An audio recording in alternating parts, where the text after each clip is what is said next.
If we think of genre, the next chapter in the exhibition, we logically first think of painting once more, but after its invention in the 19th century, also photography has developed a broad variety of different genres, and almost in all of them, Thomas Ruff has made contributions, or almost all of them, like portrait, landscape, architecture, found an echo in his work by now.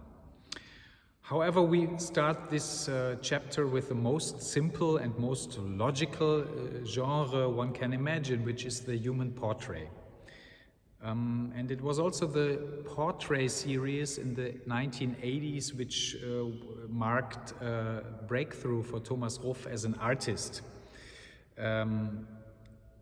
It is, to explain it briefly, like that in the 80s, Ruff invited his friends and comrades in Düsseldorf in his atelier to produce very plain, very simple, very dry photographies in front of a neutral background.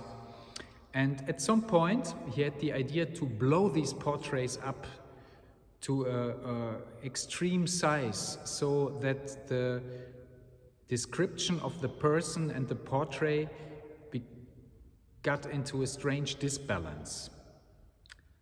And this series literally marked Ruff's breakthrough in the 1980s.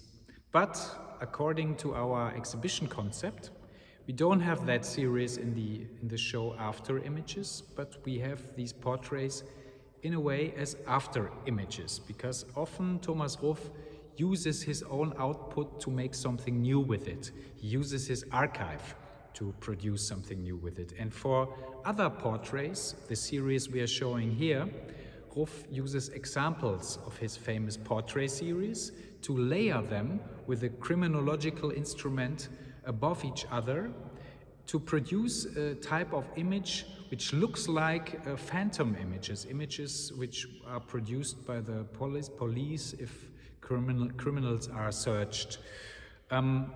Those works exist as large prints on canvas or framed, but also printed on naked paper, clipped on the wall, as we can see here in the show, which makes us understand that the history of printing and paper is a part of Ruff's encyclopedic interest in photography. It is very interesting to see that this series, which was premiered in 1995 in the German Pavilion at the Venice Biennial, touches also discourses which are so relevant today, such as gender fluidity, LGBT, and questions like that. Another classical painterly but also photographical genre is, of course, the nude. When during the late 90s almost everyone had a computer at home, also the amount of pornography in the internet increased enormously. So Thomas Ruff made a series on that phenomenon, which is entitled Nudes, and for that series, Ruff digital blurred and filtered pornographic material he found by strolling through the internet, and then printed it out in large formats. In a way, this series is an anthology of all possible ways human could have sexual activities, and Ruff also once humorously said that his aim would be to democratically capture all possible thinkable ways. Another series in this chapter, or another two series, are rather touching abstraction as a principle.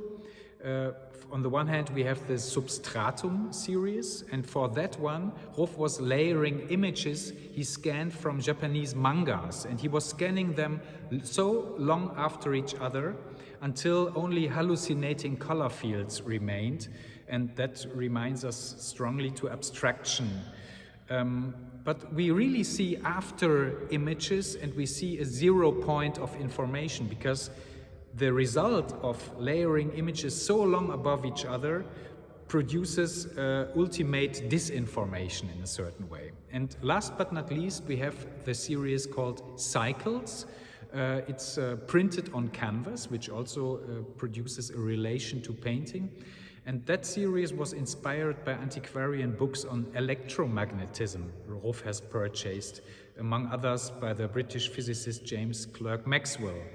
So he worked with these formulas in a 3D program, which finally calculated those cycles we see, and those cycles in a way also negotiate 2- and 3-dimensional space if we look at them. Ruff produced those works with that 3D software he later on used for his photograms, so we can see how one step fits to the other within the oeuvre.